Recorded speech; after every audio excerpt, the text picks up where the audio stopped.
Assalamualaikum warahmatullahi wabarakatuh. Anak-anakku sekalian, kita lanjut ya belajar tentang sendi. Ini part yang kedua. Sudah siap? Baik, terima kasih. Perhatikan penari berikut ini. Tangan dan kakinya bisa digerakkan dengan sangat luas dan indah. Nah, apa yang menyebabkannya? Ya itu tadi sendi ya. Sendi-sendi engsel, sendi peluru, sendi geser, sendi pelana, sendi putar, dan itu semua bekerja dengan bersama-sama sehingga penari ini dapat menampilkan tarian yang sangat indah dan luas. Nah, sendi engsel itu sendi apa ya?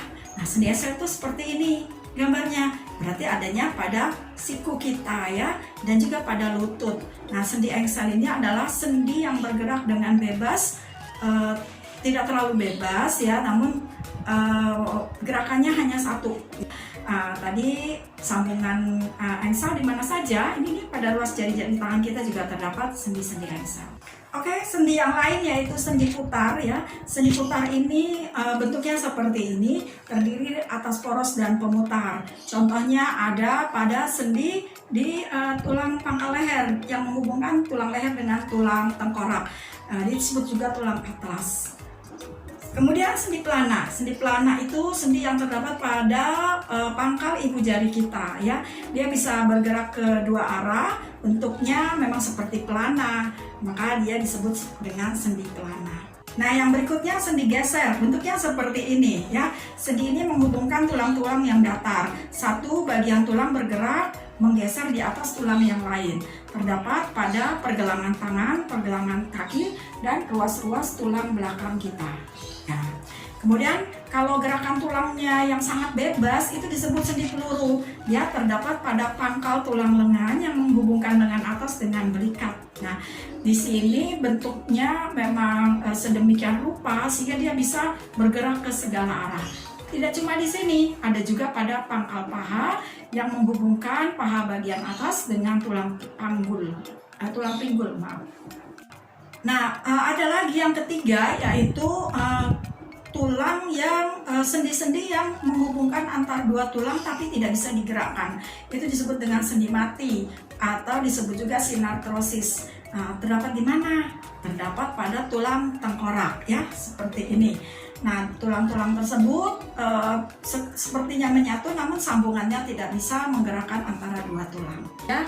Namun bukan berarti bagian-bagian pada tulang tengkorak ini tidak bisa digerakkan. Ada bagian yang bisa digerakkan, hanya satu-satunya. Apa itu? Ya, betul. Itu adalah rahang bawah. Nah, rahang bawah kita ini gerakannya adalah terjadi karena sambungan tulang atau sendi, yaitu sendi engsel. Nah, dengan demikian maka kita bisa berbicara, kita bisa makan ya.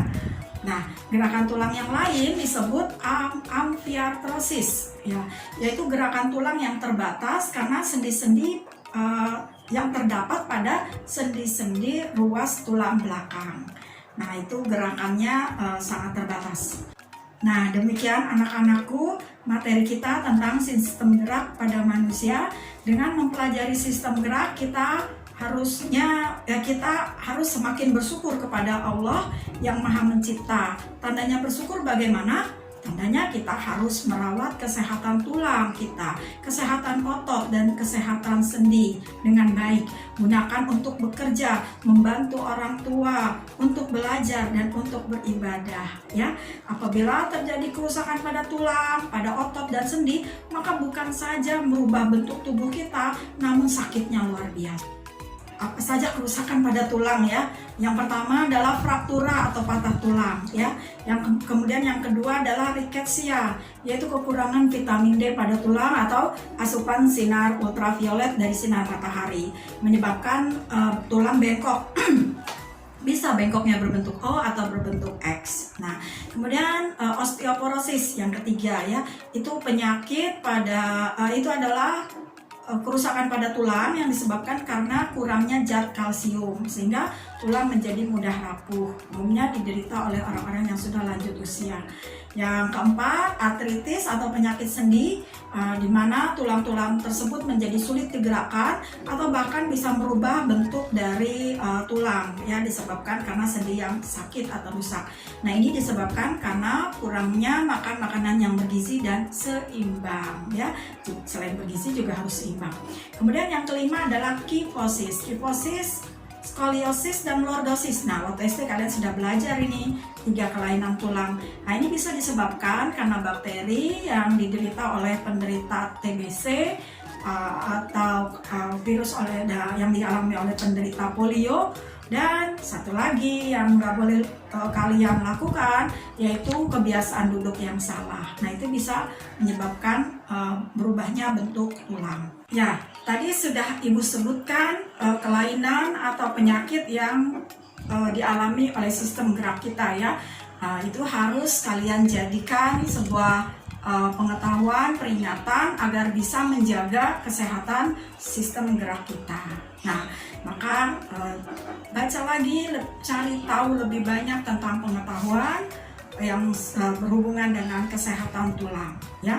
Tidak hanya itu juga, kalian harus menjaga kesehatan tulang sendiri, ya, kesehatan sistem geraknya.